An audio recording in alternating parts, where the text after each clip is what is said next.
महाड नगरपालिका निवडणुकीच्या प्रचार सभेत मुख्यमंत्री देवेंद्र फडणवीस यांनी मोबाईलवरून मतदारांसोबत संवाद साधला।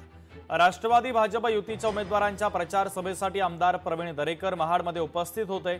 यावेळेस प्रवीण दरेकर यांनी मुख्यमंत्र्यांना फोन लावला।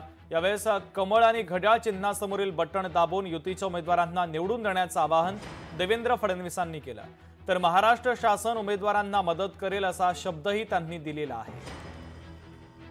सुदेश कळमकर आपले उमेदवार आहेत आणि त्यांच्या समर्थनार्थ मी आपल्या सर्वांना अपील करतोय की आपण कमळाचं बटन दाबून सुदेशजींना आणि आपल्या नगरसेवकांना निवडून द्या। राष्ट्रवादी आपल्या बरोबर साहेब हो, आणि सोबत राष्ट्रवादी पण आहे।